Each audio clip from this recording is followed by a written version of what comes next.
तो चलिए आज के इस एक्सप्लेनर में भानगढ़ के किले की उन परतों को खोलते हैं जिसका नाम सुनते ही अच्छे अच्छों के पसीने छूट जाते हैं। कहानियों से थोड़ा बाहर निकलते हैं और सीधे विज्ञान और इतिहास की गहराइयों में गोता लगाते हैं। देखते हैं कि आखिर इस मशहूर और रहस्यमयी खंडहर के पीछे का असली सच क्या है। क्या भानगढ़ सच में भारत का सबसे भूतिया किला है? वो कुख्यात सरकारी बोर्ड तो सबने देखा ही होगा ना, जो साफ साफ कहता है कि सूरज ढलने के बाद अंदर जाना सख्त मना है। इसी एक बोर्ड और इससे जुड़ी डरावनी अफवाहों ने इस जगह को लाखों टूरिस्ट्स के लिए एक मैग्नेट बना दिया है। लेकिन सोचने वाली बात यह है कि क्या ये डल 100% असली है या महज हमारे दिमाग का खेला हुआ कोई खेल? अगर हम पीढ़ियों से चली आ रही लोकल अफवाहों की बात करें तो रोंगटे खड़े करने वाली कई कहानियां सुनने को मिलती हैं। कहा जाता है कि रात के घुप अंधेरे में यहां औरतों के रोने, चूड़ियां टूटने और अजीब सी परछाइयों के रेंगने की आवाजें आती हैं। और वो 3 दोस्तों वाली कहानी तो बहुत फेमस है, जिन्होंने रात में रुकने का नियम तोड़ा और एक भयानक एक्सीडेंट में मारे गए। लोग आज भी दावा करते हैं कि वो कोई एक्सीडेंट नहीं था, बल्कि साक्षात किले का श्राप था।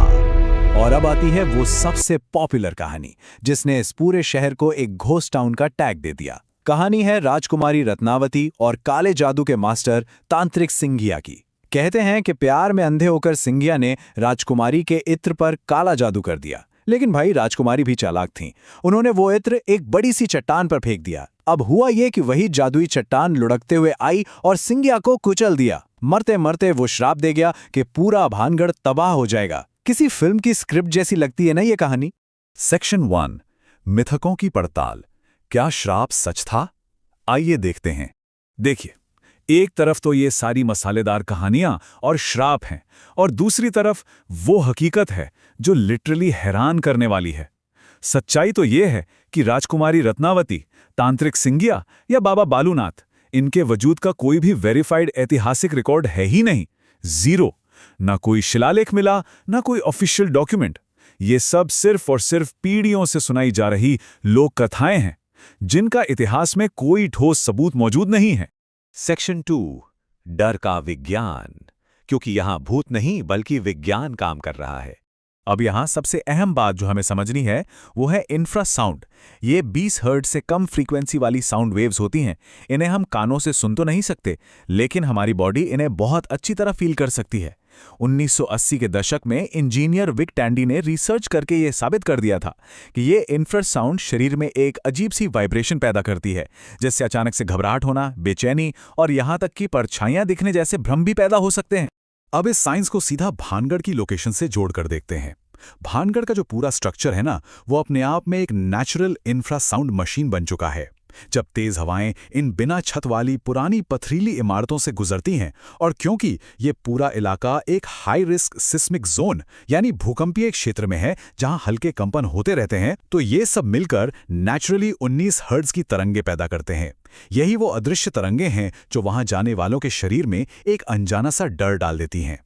इसके साथ ही एक और साइकोलॉजिकल फिनोमिनन काम करता है, जिसे कहते हैं पैरेडोलिया।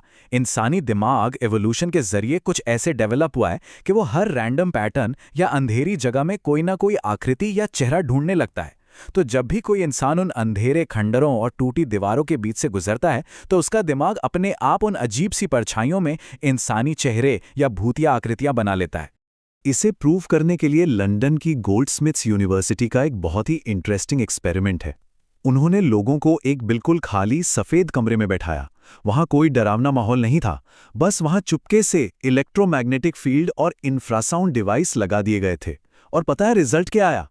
20% से ज्यादा लोगों ने कहा कि उन्हें उस बिल्कुल खाली कमरे में किसी अदृश्य साए की मौजूदगी का एहसास हुआ।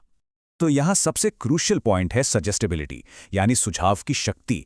जब किसी जगह के बारे में बार बार ये कहा जाए कि भाई ये तो भारत की सबसे भूतिया जगह है, तो वहां जाने से पहले ही हमारा दिमाग पूरी तरह से उसी डरावने मोड में सेट हो जाता है। ऐसे में एक नॉर्मल सा हिलता हुआ पत्ता या हवा की सनसनाहट भी किसी सुपरनैचुरल शक्ति का एहसास करा देती है। कुल मिलाकर ये सब हमारे दिमाग की प्री प्रोग्रामिंग का नतीजा है। सेक्शन 3, असली खतरे की सच्चाई। आखिर उन चेतावनियों का असली कारण क्या है? अब उन डरावनी आवाजों का ब्रेकडाउन करते हैं औरतों के रोने या चीखने की जो आवाज़ें टूरिस्ट सुनते हैं वो असल में आसपास घूमने वाले लकड़बग्घों यानी हाइनास की आवाज़ें हैं, जो दूर से एकदम रोने जैसी लगती हैं। पेड़ों की सरसराहट और कदमों की आहट वहाँ उछल कूद कर रहे बंदरों और तेंदुओं की होती है। और वो जो ऐसा लगता है ना कि कोई अदृश्य साया लगातार घूर रहा है, वो कोई भूत नहीं बल्कि वही इंफ्रासाउंड के वाइब्रेशंस हैं जिनके बारे में हमने अभी बात की। तो रात के असली खतरे कोई भूत प्रेत नहीं बल्कि एकदम सॉलिड ज़मीनी हकीकत हैं। सोचिए, भानगढ़ की दीवारें सदियों पुरानी हैं और उनके गिरने का खतरा हमेशा बना रहता है। वहाँ रात में रोशनी का कोई नामो निशान नहीं है। और सबसे बड़ा फैक्ट, ये जगह 866 स्क्वायर किलोमीटर में फैले सरिस्का टाइगर रिजर्व के बिल्कुल पास है। रात के अंधेरे में बंगाल टाइगर, तेंदुए और लकड़बग्घे अक्सर किले के आसपास आ जाते हैं। तो वो जो सरकारी चेतावनी है ना, वो जंगली जानवरों और हादसों से बचाने के लिए है, किसी तांत्रिक के श्राप से नहीं। सेक्शन 4, भानगढ़ की असली तबाही। कैसे वीरान हुआ 9000 घरों का ये आबाद शहर। अगर हम इतिहास के पन्ने पलटे तो 1573 में माधव सिंह द्वारा बसाया गया यह शहर अपने टाइम का एक चमकता हुआ व्यापारिक केंद्र था। फिर 1720 में सवाई जयसिंह ने इस पर कब्जा कर लिया, जिसके बाद इसका रुतबा थोड़ा कम होने लगा। लेकिन टर्निंग पॉइंट आता है साल 1783 में, जिसने शहर की किस्मत हमेशा के लिए पलट कर रख दी। भानगढ़ के खंडर होने के पीछे कोई जादू टोना नहीं था, बल्कि एक पर्टिकुलर साल था। वो था 1783 का चालीसा अकाल, जो भानगढ़ के लिए किसी कयामत से कम नहीं था। ये एक एक्सट्रीम एल नीनो इवेंट था जिसने पूरे उत्तर भारत में भयानक सूखा ला दिया था। अब राजस्थान में वैसे ही पानी की कमी रहती है, उस पर इस भयंकर सूखे ने हालात इतने बदतर कर दिए कि वहां सरवाइव करना लिटरली नामुमकिन हो गया। पानी और खाने की तलाश में हजारों लोगों को रातों रात अपने घर छोड़कर माइग्रेट करना पड़ा। और बस इसी प्राकृतिक आपदा ने भानगढ़ को हमेशा के लिए एक गोस्ट टाउन बना दिया। अब सवाल यह है कि लोग अकाल की बात क्यों नहीं करते? क्योंकि ह्यूमन साइकोलॉजी को मिथक गढ़ने में ज्यादा मजा आता है। एक तरफ क्लाइमेट डिजास्टर और सूखे की बेहद दुखद और कॉम्प्लेक्स सच्चाई है, जो शायद लोगों को थोड़ी बोरिंग लगे, और दूसरी तरफ एक ऐसी कहानी है जिसमें एक विलन है, काला जादू है और एक भयंकर श्राप है। ऑब्वियसली इंसानी दिमाग को ये ड्रामेटिक कहानियां ज्यादा कैची लगती हैं और सदियों तक यही नैरेटिव आगे बढ़ता रहता है। महान साइंटिस्ट मैरी क्यूरी ने एक बहुत कमाल की बात कही थी, जिंदगी में किसी भी चीज से डरने की जरूरत नहीं है, बस उसे समझने की जरूरत है। अब समय आ गया है कि हम ज्यादा समझें ताकि हम कम डरें। भानगढ़ के केस में ये कोट बिल्कुल परफेक्ट बैठता है।